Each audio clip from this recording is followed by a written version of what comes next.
Hello, welcome to the Mercy University Music Podcast. Yo. Hey. We have the amazing guest, Kevin Farrell, today. Woo! We have Paul Carlin, who's joining us as well for this amazing interview. It's going to be one for the record book.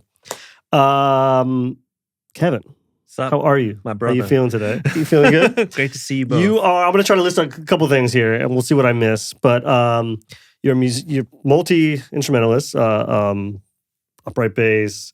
You now play a little bit of cello, viola, violin as well. Mm-hmm. You play some guitar, I know. You play some drums, I know. Flute.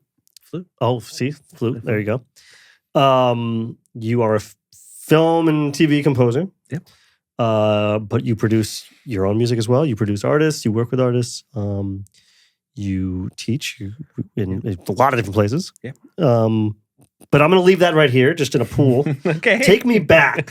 Take me back to early Kevin Farrell Okay. years. What's the first instrument you're getting? What's the first musical thing that comes to your mind? Yeah. All right. Well, thanks for having me. It's good to be here. Yeah, thanks for being here.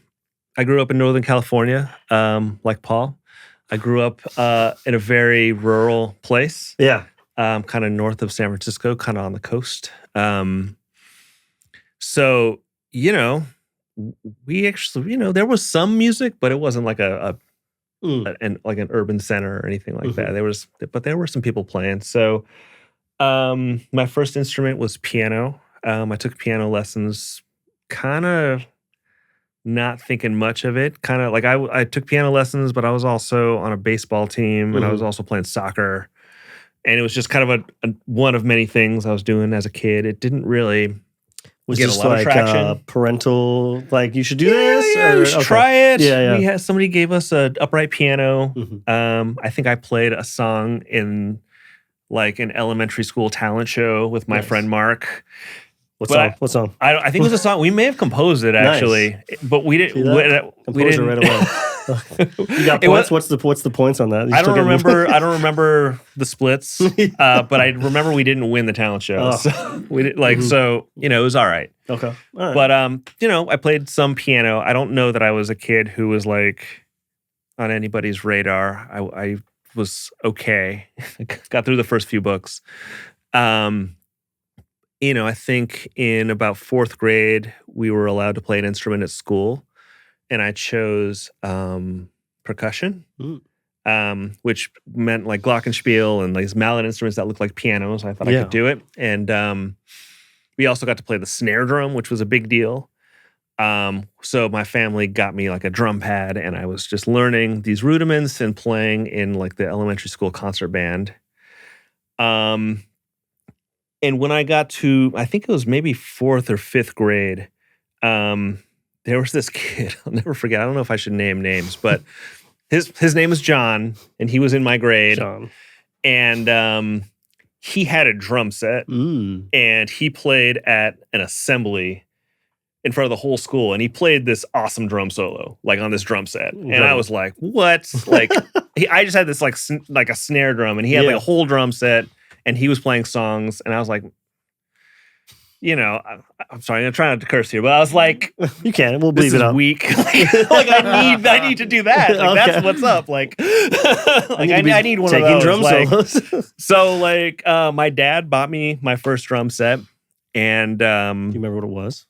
oh my God, it was like some brand that doesn't even exist Yeah, anymore. It was like yeah. the whatever the lowest level Mhm. black, but I was black. I really wanted a black drum set. Nice. It had everything with it, and we got drum lessons from this guy named Pat O'Connell, and that was really the first time I really kind of bonded with a music instructor. We became really close. Yeah. And I really looked up to him, and he was a professional drummer, and I really went in on it. Like it was something that I just really threw myself into. It was kind of an answer for me at the time. yeah. And Roughly, is this middle school? no, not quite yet. This is probably so the end early. of elementary school, Okay. probably like 9 or 10. Okay.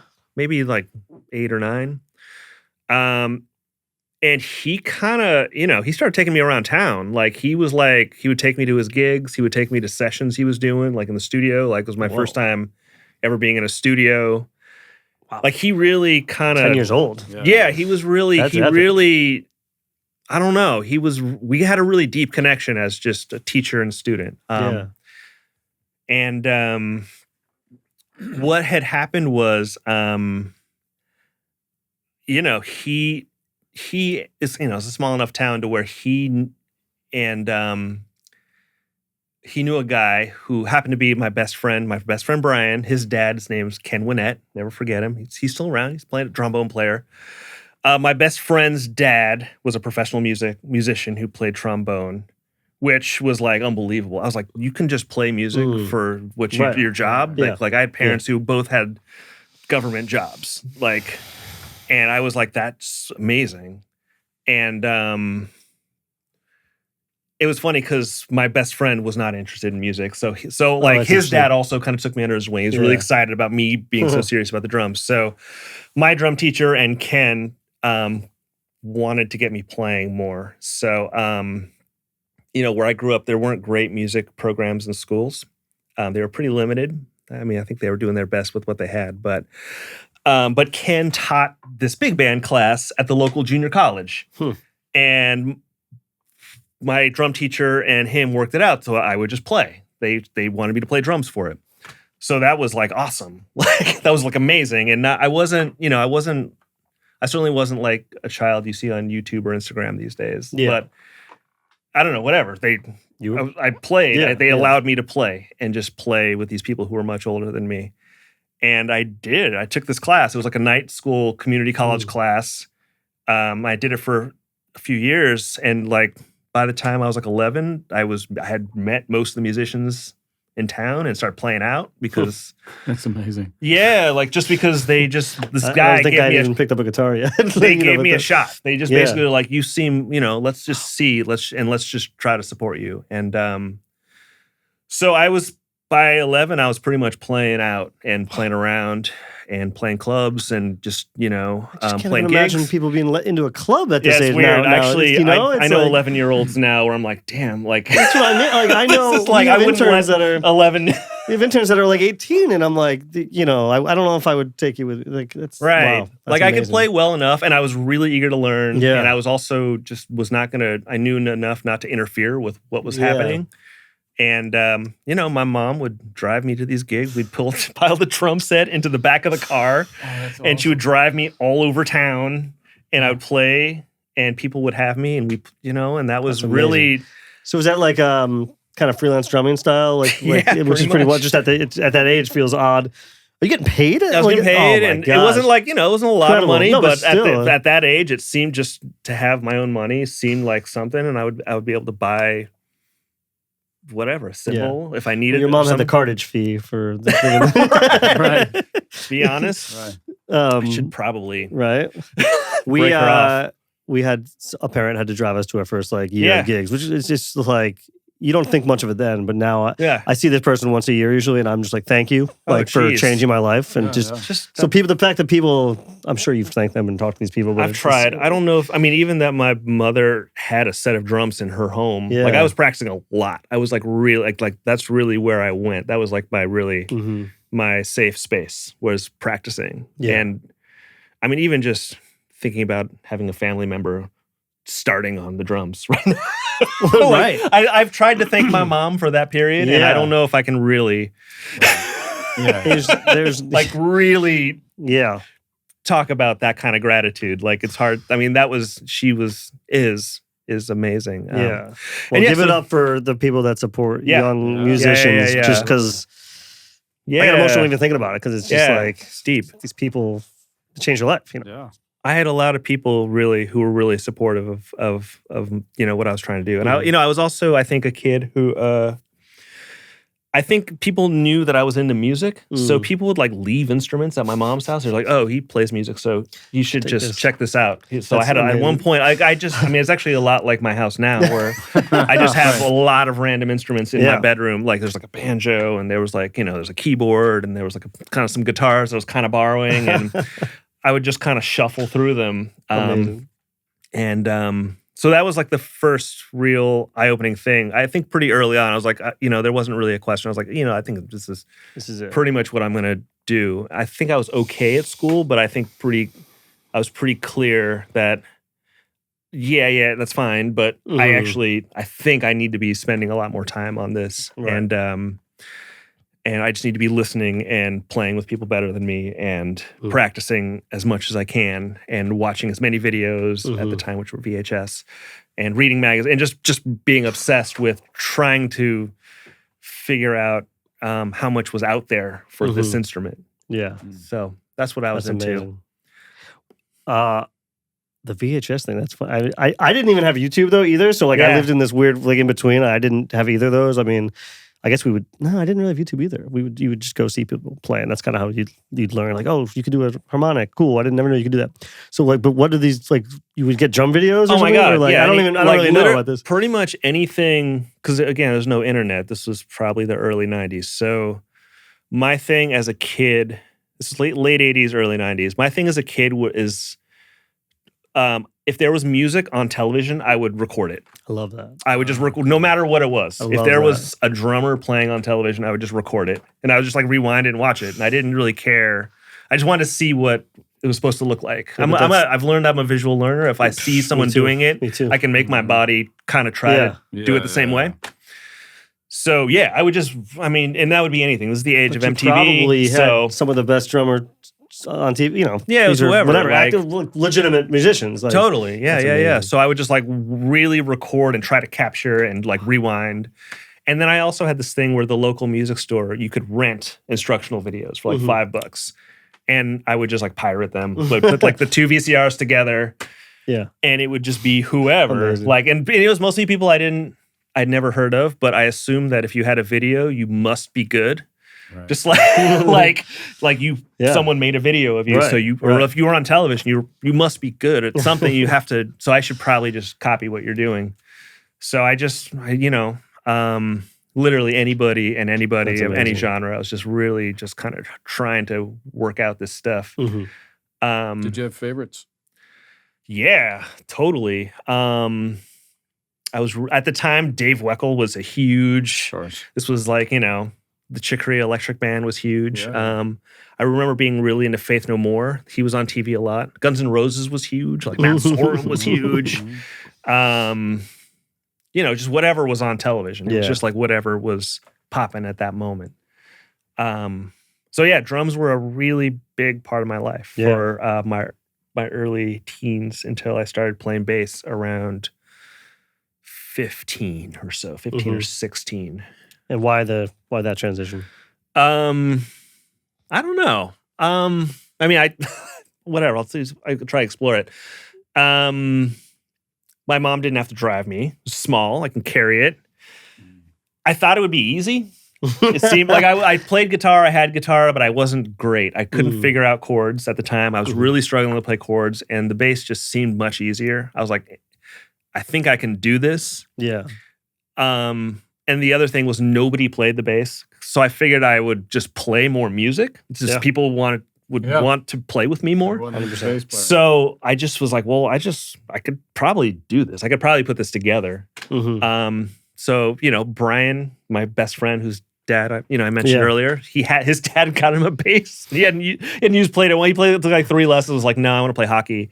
So he gave me his bass. He was just like, just please take this. Started working it out, and then the same thing happened. I just I need to learn every single thing about this instrument and learn all,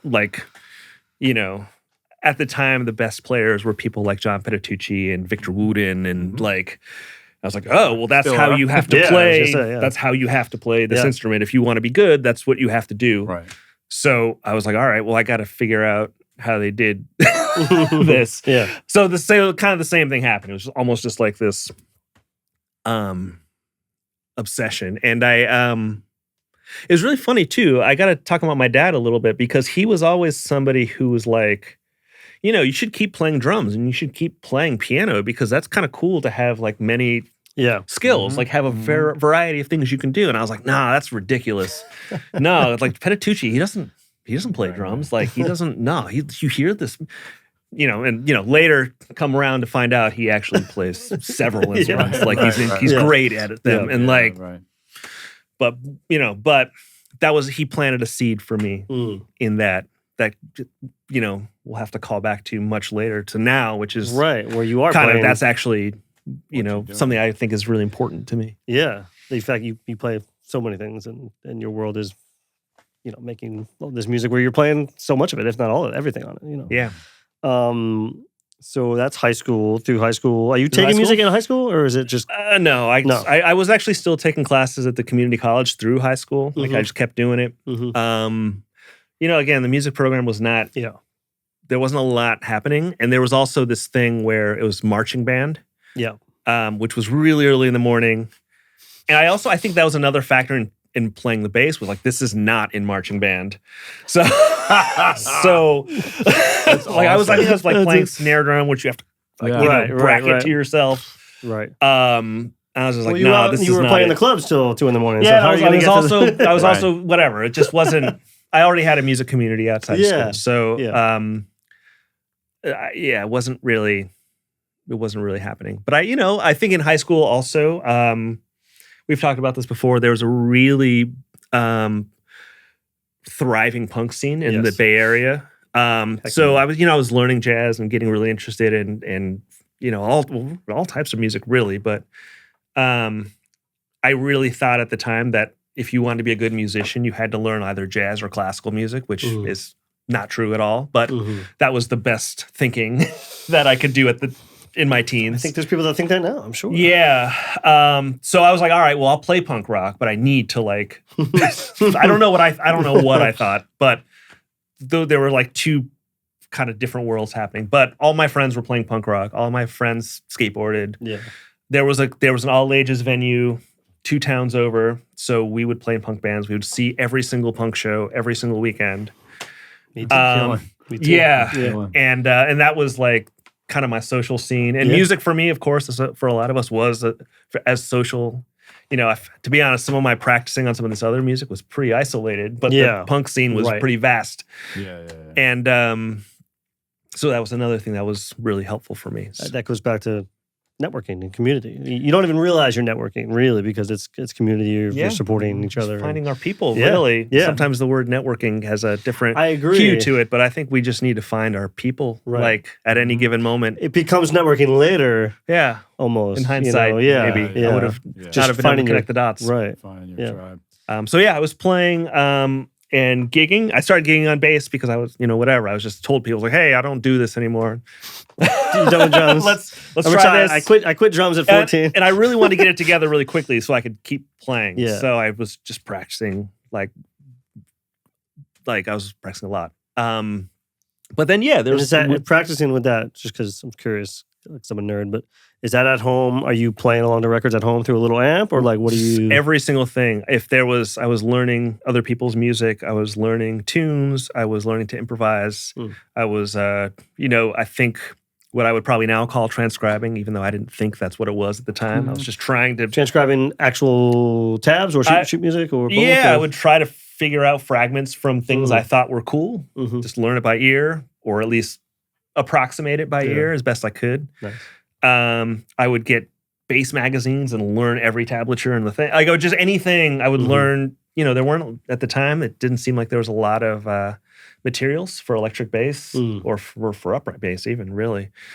So just I would just read trombone music, just anything I can get my hands on. I was just trying to play and just see if I could do it. And that was just pretty much what I would. Is upright bass in the picture yet? Yeah. Oh, it is. Yeah. It is. Wow. I kind of. It was another one of those things where I kind of I didn't own one, but somebody was like, "Here, just take this," and I was like, "Okay, that's it. I should be able to do this." There's some punk bands. I know, there's some it's more. I guess it's more ska punk that would have upright. Were you playing electric with punk bands or upright? Yeah, or both? Mostly electric. Yeah, with punk bands. That's what my friends were doing, so that's what we did. I was not the greatest skater, but I could play music and I can kind of direct traffic musically. So I was always kind of in the crew. So I did, that was until I was about, kind of graduated from high school. Okay. And then, so what happens then? What happens then after high school? After high school, it was really interesting. I think my family really wanted me to go to college. Mm-hmm. My mother was the first person in her family to get a college degree. And my dad was not the first. I later found out he didn't finish, which is neither here nor there. Sure. But to say that college was really, that messaging when I was a child was really heavy. Like they were like, you just need to go to college and maybe you can get a government job like us. Like just get a civil servant job or just something. And that I wasn't totally sold on that. They didn't, I mean, I love my parents and hindsight is 2020. But at the time, I was like, they all don't seem too happy with what you're doing. I don't know if this is like what, even though they really pushed our whole family forward with what they did. Like, I mean, they really, and you know, to some extent they were good and they enjoyed it enough to bring up my sister and I. But that just didn't add up to me. So I kind of just had the sense that if I just practiced enough, like I would just be good enough to play with other people and I wouldn't have to worry about these things. So I kind of had some false starts with college. I ended up trying to go to the same community college where I had been taking those classes as a child. And I didn't, I was suddenly in like an anthropology class and like a math class that I did not belong in. Right. Like, I didn't understand what was happening. And none of it was music. I had already taken all the music classes basically. Right. So I just didn't understand what was happening. So I kind of just started working some regular jobs, like any job I could get. And I took a few years off and played with my friends around town. And, you know, it's similar to, I think, what I heard Paul say in his story. At a certain point, you're like, okay, this is great. I don't know if I can do this forever. Right. And I got interested in music school, which suddenly my family was like really excited about it. I don't think they really cared what I went to college for. Like, I think they just wanted me to try to go to college. So when I found out that you can go to music school and you don't have to take any other classes other than music classes, I was like, oh, well, yeah, okay. Yeah, I'll do that. That's cool. I also found a school that happened to have this bass instructor who was somebody I really looked up to. It was this guy, Charlie Hayden, who I was like I had a lot of records that he played on. He was somebody I really looked up to. And I found out that if I went to this particular school in Southern California, I could take lessons with him, which seemed, it was just like, I was like, yeah, okay. Yeah. And that's amazing. Yeah, so I sent him a tape after a few gap years, and I ended up living there and eventually studying with him. And after trying out a lot of other things while I was there, I did. Obviously, I was a jazz bass major, but it was the type of school where I was able to explore a lot of different things as well. Like what? The school is California Institute of the Arts at the time, and I think now there's a really big world music program that had Indonesian music, North and South Indian music, a really big Western African music scene, and instructors from each of these regions all teaching there and living there. There was Macedonian music there. And, wow. It was really wild. Just being exposed to so much and being able to try it. There was also a pretty nice music tech program, even though I wasn't able to really take the courses. This was the era of cracked software on CDRs. Oh. So all of my friends, this is where I started kind of making beats. Those were good years. Yeah, that didn't go away it's still here. Oh, of course it is. CD. Yeah, of course it is. But I think in the dorms, there was definitely a scene of trading software. Being able to make computer music was. Can I say really one thing before we get me. attacked by all the companies? Yeah. Don't steal the software once you're making a living doing this.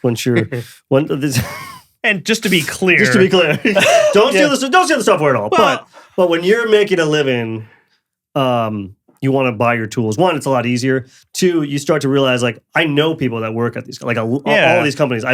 I know people that work there now. They have kids. I talk to them. So once they become real people, you're like, oh, I should probably buy this product. Yeah. Sure. But and on a practical level, these cracked softwares never worked. Yeah. None of them worked correctly. Yeah. They all were terrible.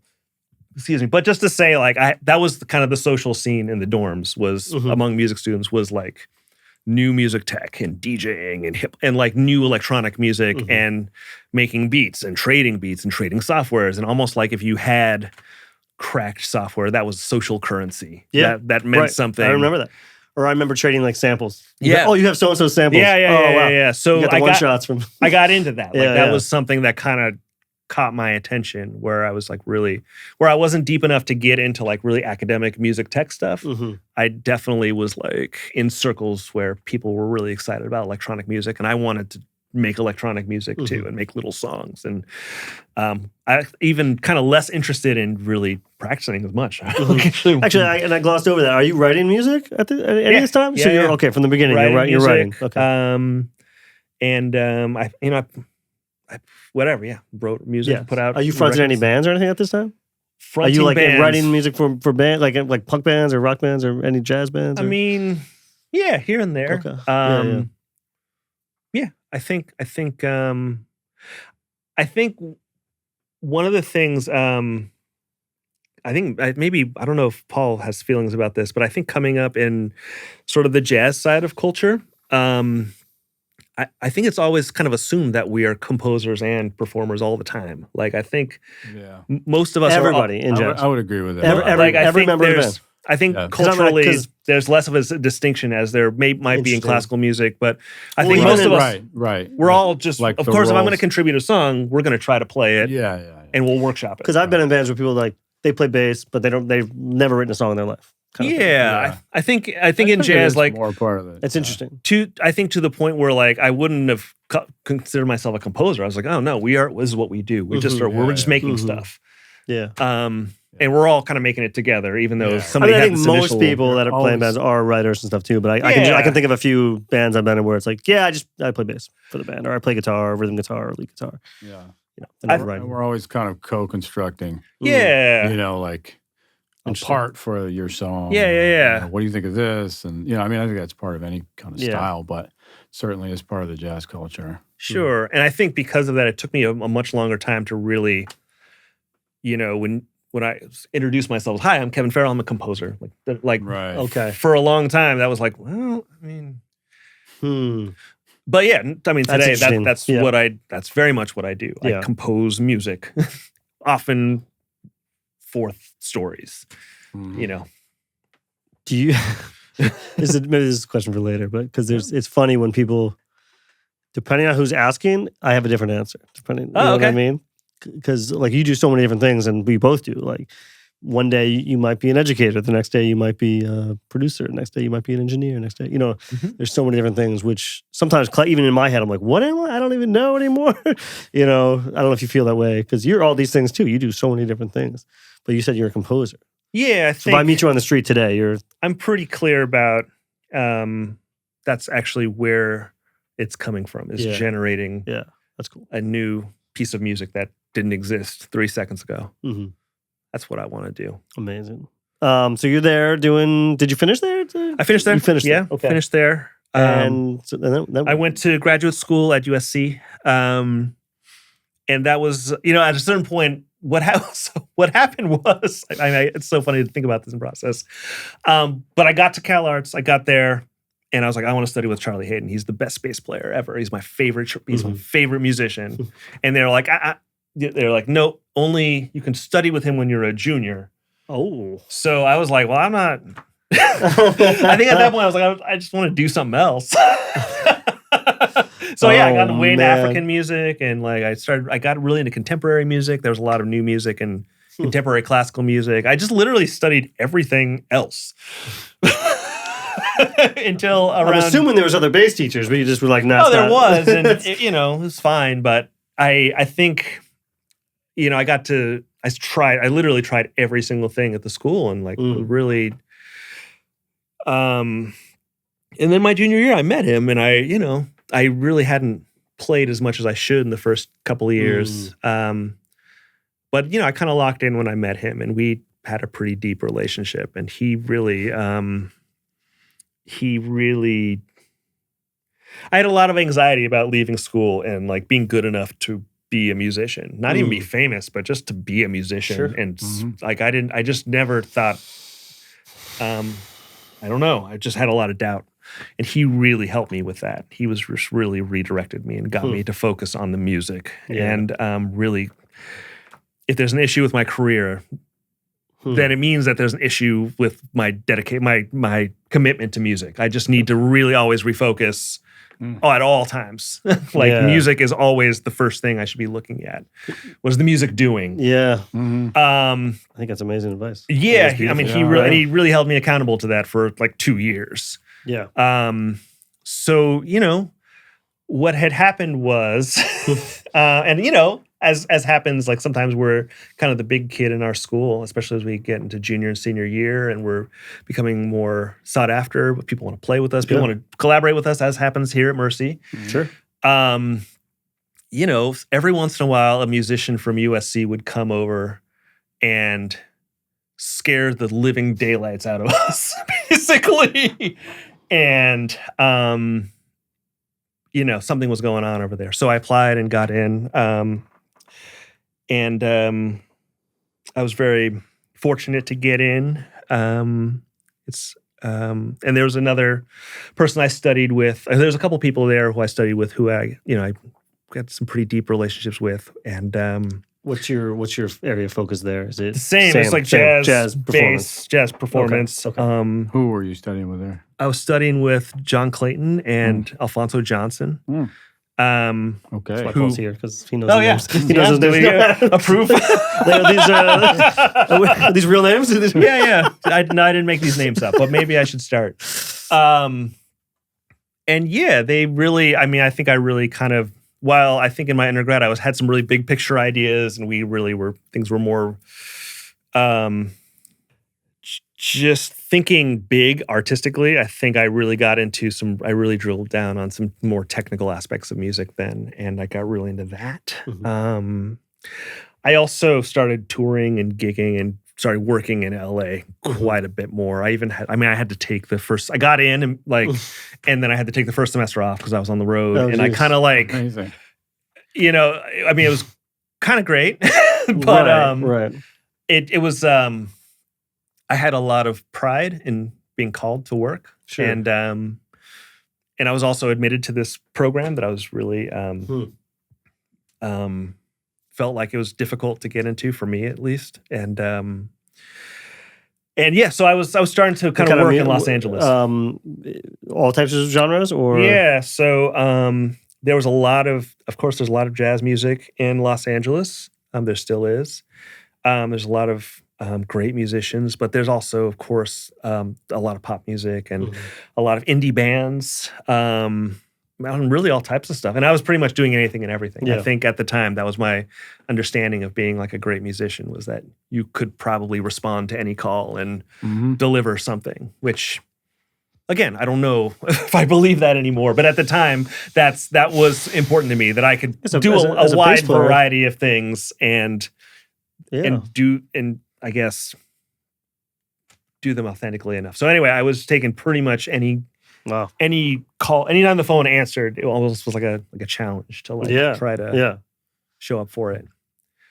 And is that, because I know you've toured like Europe and stuff too, is that at this time? This is at this time. Okay. So I was touring, spending was that your first time traveling to Europe, or no? No, I've been to Europe before, but on vacation. But I think I was now spending 3 to 4 months at a time on the road in Europe for a few years while trying to go to grad school. And which, was probably not, in I hindsight. toured probably the most in grad school too. And it's like, weird? How is this okay?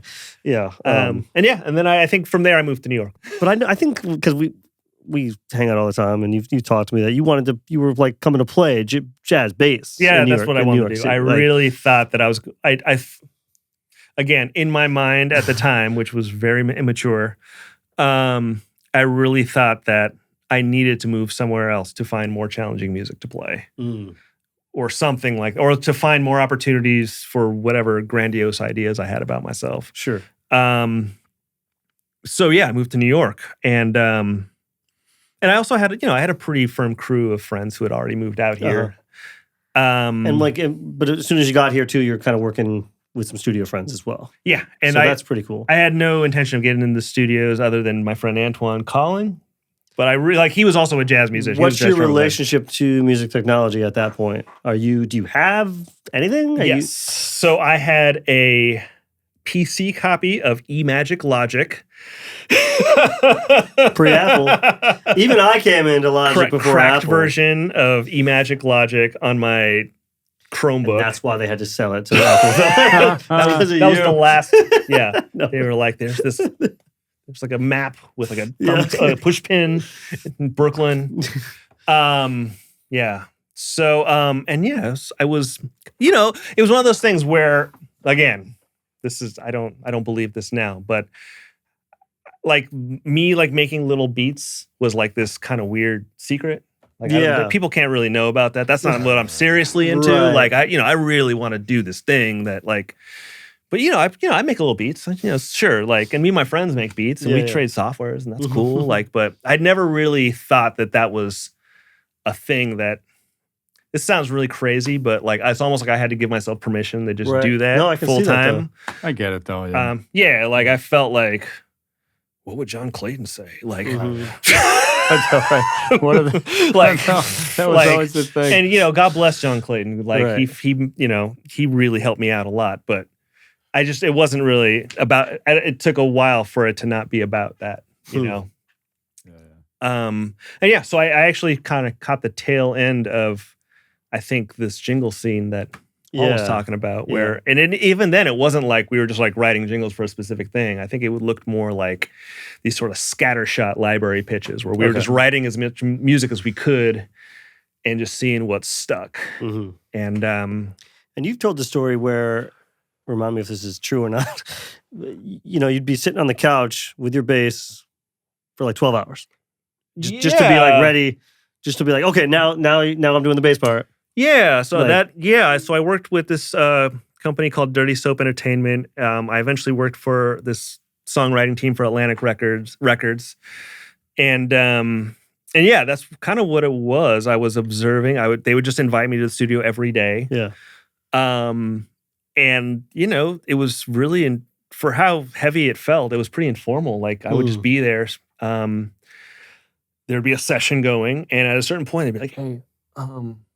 I'd watch the producer who I was working for play like 7 different instruments and then sing, and then they would be like, "Oh, so hey, Kevin, can you play on this? Just play some bass." And I'd play, and they're like, "Great, wonderful, okay, next song." And then they'd start the process again. They'd write like 6 songs a day. Amazing.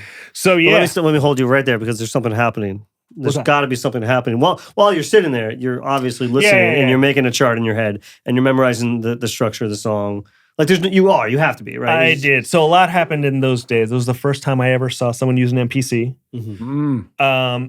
It was also the first time I saw people making music at a commercial level even for artists, some of which was like, oh, really? Okay. Mm-hmm. I also noticed that, the sounds that they were using were just a lot of times they were stock Logic sounds. Like they weren't, I think I had this idea that the music I heard on the radio was, they had special sounds that nobody else had or something. Like they made the sounds themselves. Yeah. So when I saw them making, like I had Logic at home. So I saw them making these songs that sounded legit. And so yes, I was observing the workflow and I was observing the session flow. I was watching everybody work. I was contributing when I was asked. Mm-hmm.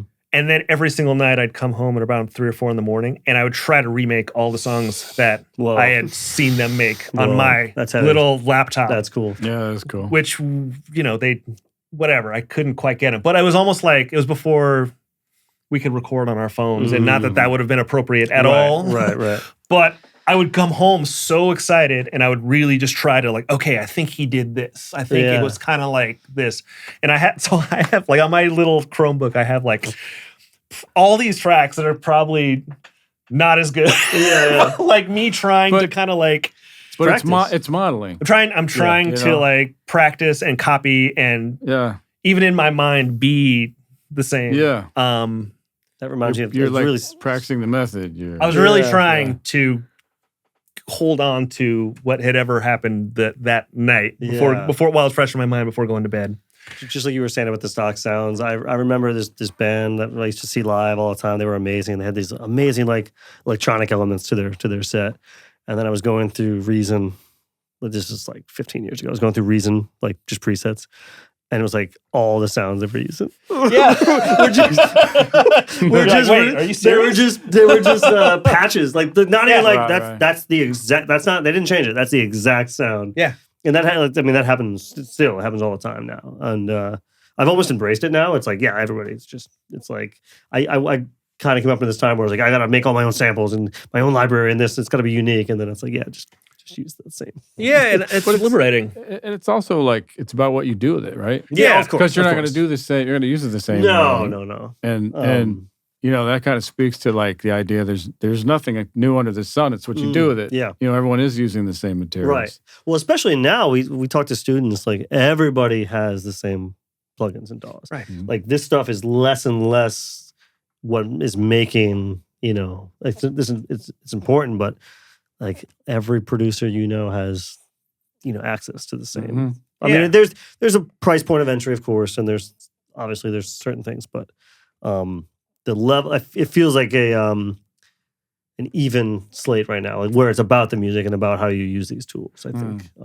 Yeah. But anyway, I also learned that working with these folks, they were not hung up on that at all. They would just pull up a sound like, oh, that sounds interesting. This is a song.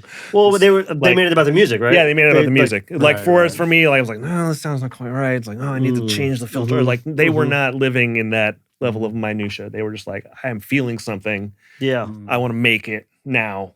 and it's about speed too, right? Yeah. It's like about numbers and doing these things. Yeah, I guess that's amazing to some extent. Yeah. So you're doing that for years? You're doing this, or what are you? Yeah, and I think there was a pretty big recession around that time. And this is around, I guess this is 2008, 2009. There was a pretty big one, as I recall. Yeah, a lot of stuff slowed down. Mortgage crisis. Yeah. That's right. And at a certain point, that work kind of slowed down. And I felt like there was even just gigging was slowing down for the moment. Mm-hmm. It took a minute to kind of recover from that. And there's a couple of things that happened, I guess. I was still playing gigs around town. There were still artists I was playing with. There's still groups I was playing with. And somebody came up to me at a gig I was playing bass for. It was like this R&B singer. I was playing at Rockwood Music Hall, of all places, which was a great talk about community. Yeah, absolutely. And this guy came up to me. He's like, "Hey, man, you sound pretty good. You're a good bass player.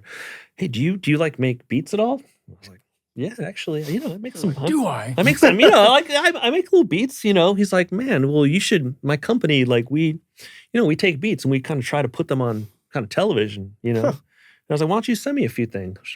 I was like, "Okay." And like I wanted to talk to him more, and we went to this office, and the company that he represented is not around anymore. But it was like opulent, especially after playing in New York, playing basements, especially like a lot of, things that skew more experimental. Like, this was just like this beautiful loft, full floor, and people are making music. And I was like, oh, well, I should be doing this. This is like, who are these people? They're just like all making music right now. Like, it's like a beehive. And he was like, yeah, why don't you, send me some music? We'll get you an account here and da-da-da-da-da. And I had a handful of the songs I made after these sessions that I was coming home making, sent them over. And I didn't think anything of it. And about 5 years later, I got, I got an envelope from ASCAP that was like, and it was like I had moved several times. So it had those yellow strips. It had like 5 of those yellow strips. Yeah. And like it finally made it to my current apartment. And it was like a check for like $400. And I was like, what? Like I didn't even remember. I didn't even know what it was for. I was like, then I opened it up and there's a statement and like, I was like, yo, and it was really validating for me it was this thing that I was kind of on the side and almost like a secret. I didn't want to really tell anybody about because I really thought you should know about this thing I've been practicing so much. I was like, well, maybe this sounds silly, but maybe this is valid. Yeah. Maybe like I could actually just do this. This feels good. I enjoy doing this. There's nothing wrong with this. And wait a minute, so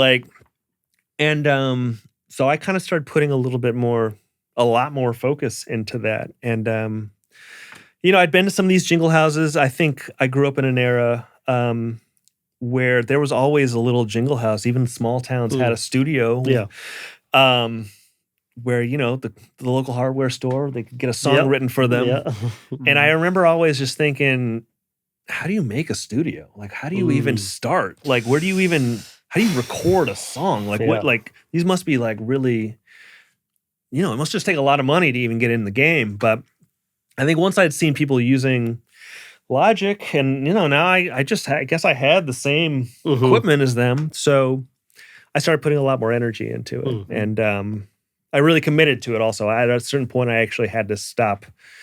I certainly had to stop touring, and I certainly had to stop. There were things kind of competing for my attention. And I think as I started creating community around composing for media specifically, there were a few things that became pretty clear, which, folks can take or leave. But I think, first of all, it takes a few years to get some traction in it. It takes a while. It's not, I was a performer, so I would play a show. They would give me money and drink tickets, and that was the end of the transaction. That was it. And then our relationship was pretty much over. TV music doesn't really work like that. It's a long game. It generally pays out quarterly, and it's about composing a lot of great music and having a large body of work. So it takes years to get traction, and it takes a level of commitment to really even start to see the benefits of it. For me, it was a few years before I even really started to, I was like, oh, okay, this is actually starting to work out. Which meant that I had to create this body of work, which meant that, maybe some of these gigs are not,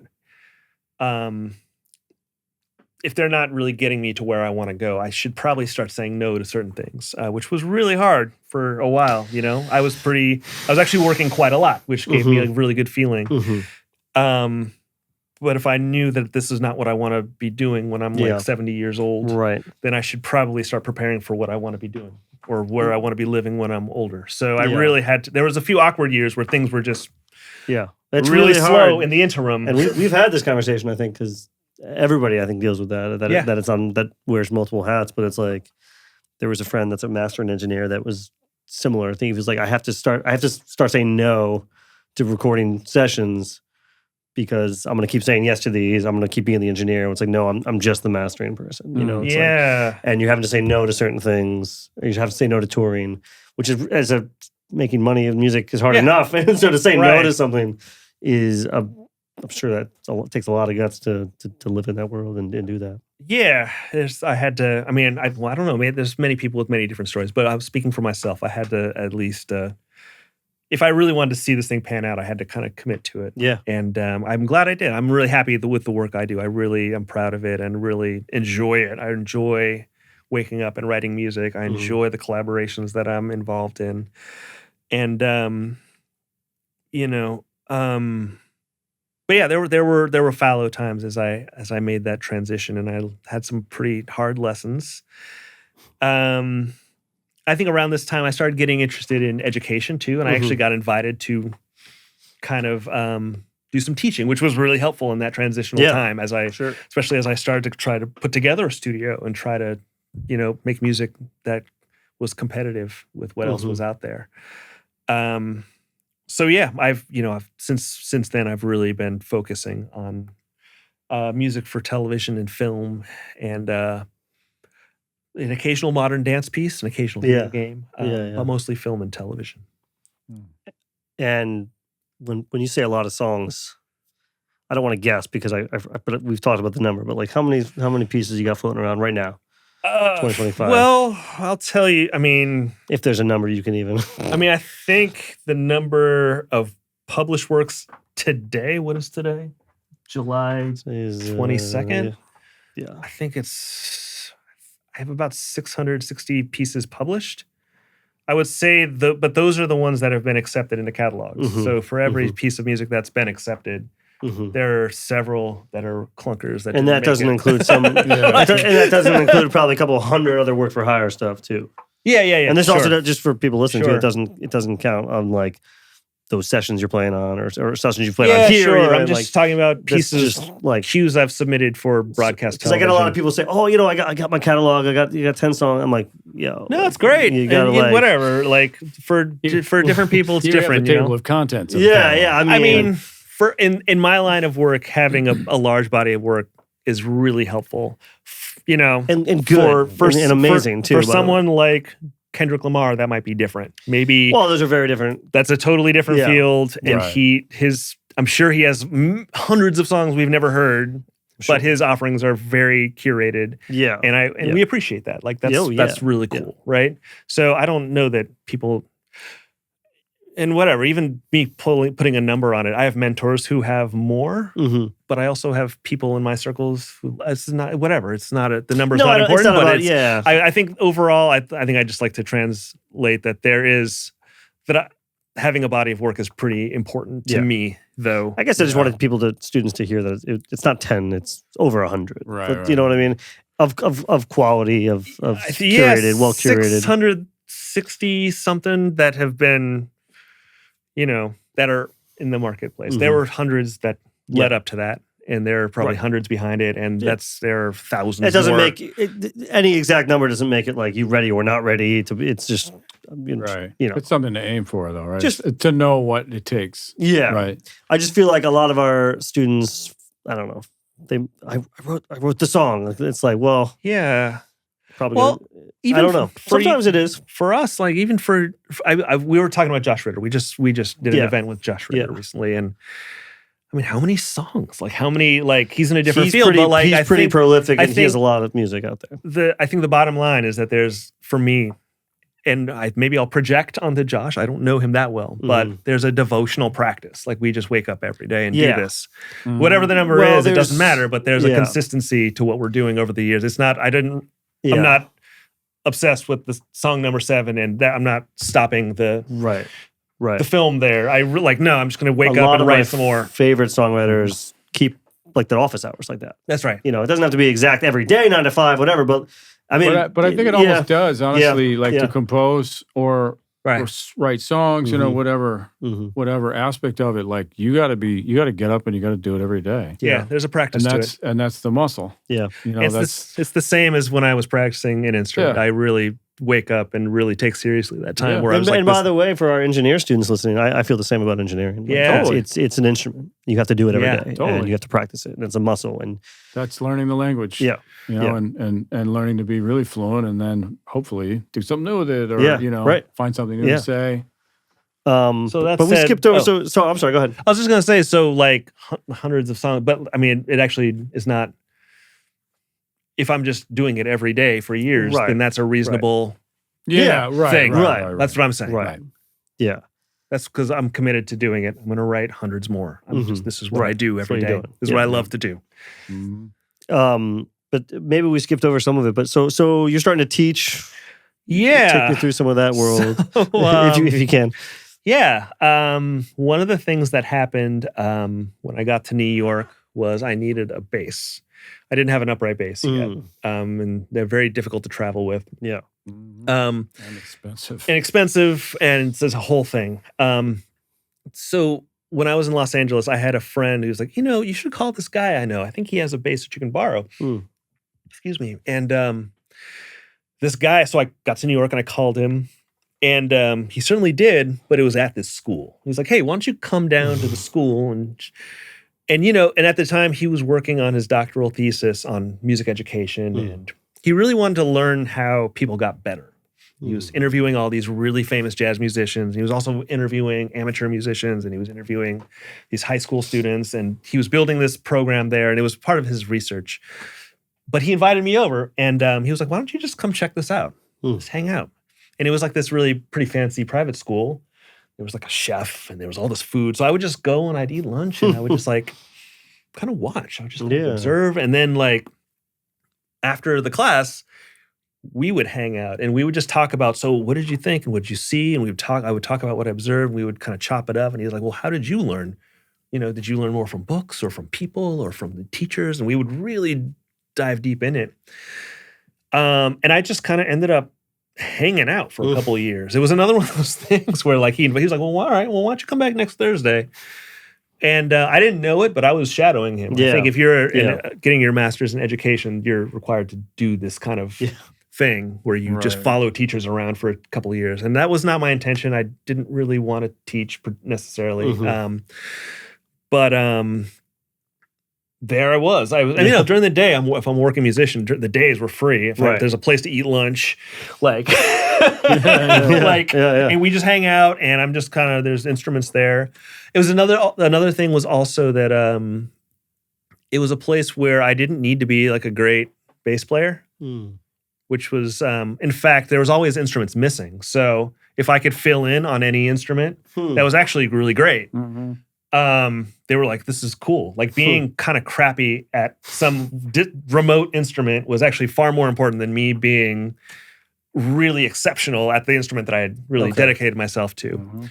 So that seemed interesting too. Like I'd be able to like kind of play drums with the students, or I'd be able to kind of play some violin. They would teach me enough violin to play in the course, and I would just accompany them and play with them and kind of help. So, I mean, eventually I got a small position there, which turned into, a thing in and of itself, where I was like, wow, I kind of got interested in how do you convince people to learn? How do you get people how do you get people to be vulnerable enough to try this thing that frankly is not going to feel great at first? And I really got pretty interested in that. And it also, it was also pretty sustaining while I was putting together the studio and while I was building my catalog and while I was it was the kind of thing that gave me enough room to take greater risks with the music I was composing. So yeah, I did that. I taught middle school and high school, and which led to a position at Fordham, and then it led to a position here, which was has been really, really beautiful. Which we should probably talk about how that happened. Yeah, we can tell that story. Gosh, should I tell it from my perspective? Yeah, go ahead. This is your podcast. Go ahead. Okay. I'll chime in if you're lying. So I just moved up to town. I moved out. I was living in the village, and you moved upstate. I moved upstate, way upstate, way out here to the wilds, out into the rugged tundra of Westchester. I just remember it being so much nature. I was like, wow, this is just so beautiful up here. This is not a care in the world. No music in sight.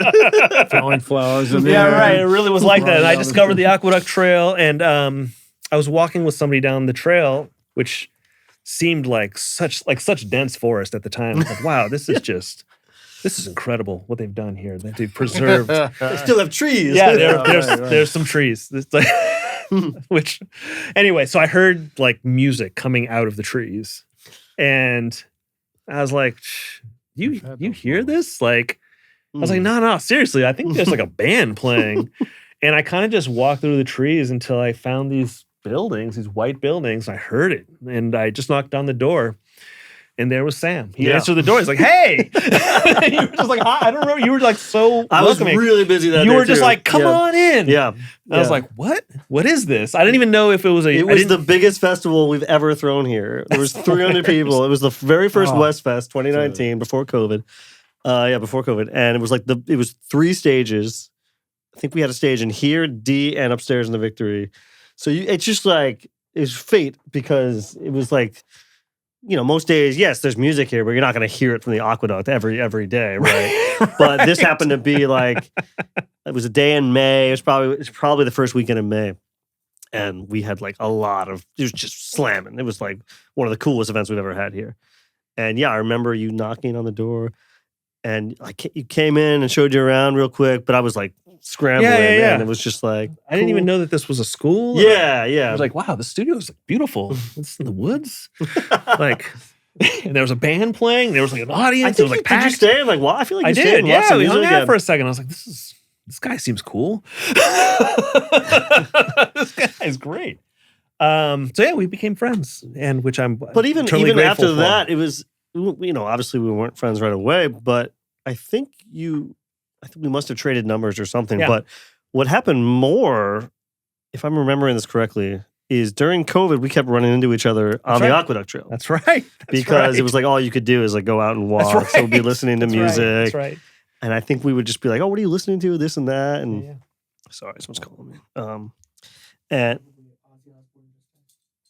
Ozzy Osbourne just died? Ozzy. Whoa. He just did his last show. This is live on the podcast. Ozzy Osbourne just died. He said he was going to die on stage. What a legend. Amazing. I'm going to be honest. I don't have a lot of I have no real Ozzy story. Anybody have anything for Ozzy? Anything? I mean, the first time I bit the head off a bat, I was listening to Crazy Train, I think. I was going to say, I think I've taught Crazy Train. Mm-hmm. Oh, yeah. Mm-hmm. 1,000 times. Yeah. I've learned and forgotten it. There was a really famous tour with Black Sabbath and Blue Oyster Cult. That's my only relation to that, really. But like, I think the Black and Blue tour. I may be totally wrong about that, but this was before I worked for them. But anyway, so we kept running. Sorry to Ozzy's family and all that. Yeah. Brutal. Yeah. Obviously, a legend in music. We are meeting. We're like, because you didn't work here till. That's right. It was May of like 2020 or 2021. 2020, I think. Okay, so that makes sense. Yeah, because Paul leaves May of 2020. Yeah, it was right after, I remember. Right. Well, he took over. That's right. Paul's classes. I remember you telling me. Who I'm hoping to get Paul on here very soon. And so, yeah, I remember like either calling or texting you and be like, "Do you have a master's?" Yeah. And you said, "Yeah," just like with that. Yeah. And yeah, it was like, you lived in the area. You were a badass because you had done a guest lecture at that point, at least one or two. That's right. And we were like stoked. We certainly didn't want Paul to leave. That's a whole nother conversation. But if anybody is going to come in and take over his classes, you've done an amazing job here doing that. And so that's a journey. So that's like 5 years.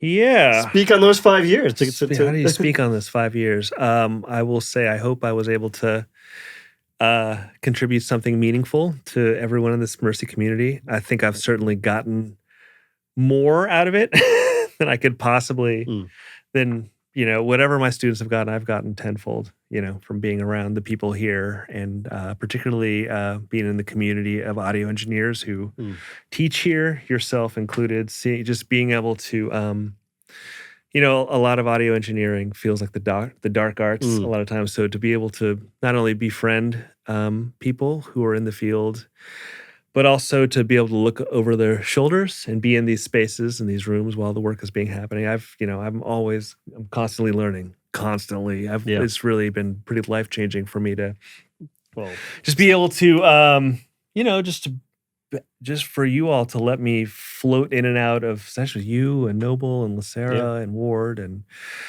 that I get to watch such a diversity of practices that has really informed my own practice. It's been life-changing. Yeah. It's been incredible. I'm a different person and a different musician because of it. Well, you've added so much here that you've played on countless records for myself and we made an album with Steve Ward, and you're the way you are so gracious with students, and they'll show you a song. And I'll be honest, like sometimes if I'm in a rush, I'll be like, but you always give them the time of the day. And I think that's beautiful. Oh. And like, they'll show you, it could be like their first song on guitar, one chord, and you will sit there for 20 minutes and like rock out with them and figure out this and that. and I don't know, it's made me a better teacher seeing you do that, and remind ourselves why we're here. And it's for the students to get better, right? I mean, and the community to get better. And it's amazing having you here. and you're still going to be here. Yes, right. But you are starting a new chapter. Yeah, this September. That's correct. That's when this is going to come out. This is going to come out. This is going to come out September 1st. Oh my! So, you're going to start a new chapter, which you're still going to be here. You're still going to be doing a little bit here, but not in the same capacity. Tell us about your new. So I was recently asked to join the composition faculty at Rutgers University in the Mason Gross School of the Arts, where I will be developing curriculum around commercial music. My sense is that a lot of, it's a music conservatory, so a lot of what they've been doing is focusing on jazz and classical music and early music and choral music, and it's amazing. They have really robust, offerings for all of those things. And I think they're becoming more interested in creating more offerings for their students, particularly around music for film and television, which is where I come in. So I'm going to be creating curriculum, creating some classes, teaching composition. And it needed to be something. It needed to be something pretty substantial to take me from the MPRA program here. And I think, but I'm really excited to be beginning there, and hopefully I can, take everything I've learned from here and really bring that to my students there. And, hopefully there's going to be some interchange too. There'll be interchange. You're going to be teaching some classes. You'll be doing guest lectures. It's certainly not going to be a binary. I'm sure there's going to be a lot of collaboration. But it's a really wonderful place. And I couldn't be happier. I'm over the moon. They seem very supportive of my work, and everyone I've met there so far has been really super inspiring. Yeah. Well deserved. I mean, it couldn't have gone to anyone nicer and more deserving. So thank you. Appreciate that. Yeah. But yeah, I'll be around. I'm actually going to be. I won't be in the MPRA program. But there will be other ways I'll be involved in the program, kind of on the periphery. And what do you say to our emerging composers that know they want to be like a film and TV composer at 20 years old, 21 years old? Aaron actually makes amazing film music. That is true. He does. He makes amazing. But what do they do in 2025? How should they? Obviously, they can't follow exactly what you're doing, but what's the one thing they can start doing today? They can wake up and write music today, and then do the same thing tomorrow. Yeah. So just 2 days, and you'll be good? That's probably cool. After that, you're gonna know. You're gonna know. You're gonna have, can do it. I think you wake up and you write music. Yeah. And I think one of the things. I don't want to get too much deeper on it than that, but write good music. Yeah. Write bad music. Just write music. Just write it. Yeah. Finish music. Write music every single day. Just really commit to the way I think of it is I just need to get to the chair. If I can just get to my chair, then I'm going to be okay. And I've really, I hear that. Really committed. That's a pretty good barometer of how I'm doing spiritually. I hear you. Do one thing every day that moves the needle forward. And that doesn't mean, yes, obviously writing music, but it could be reading an article. Yeah, sure. It could be listening to music, going to see music, something keeps you peaceful, you know what I mean? Yeah. Write music. Just write music as much as I try to write as much music as I can. I think the other thing I would add is try to observe other people working as much as you can. That's been something that's been transformative to me. Just watch other people, develop relationships where people feel comfortable with you in their workspace, which actually takes a lot. It does. Yeah. But I feel like we all have that. Yeah, and we're very fortunate. I think that's, I don't have that with everybody. Yeah. Yeah. And we're all very different musicians, but what I love about all of us is like the listening and different. Obviously, there's interplay to what we do, but some of it's totally different, and there's always a support though. Yeah. Oh, that's cool. Yeah. Or it's never like we all have fun and like have fun with each other, but it's like. But the support is there. Yeah, absolutely. Yeah. And that community is beautiful, and I love you guys. Right back at you, man. Thank you so much. Aaron on the boards again. On the ones and twos. Anything else to add? Professor Farrell and Professor Carlin, thank you both. Peace and love, y'all. For filming these today. Thank you. Awesome. Thank you. All right.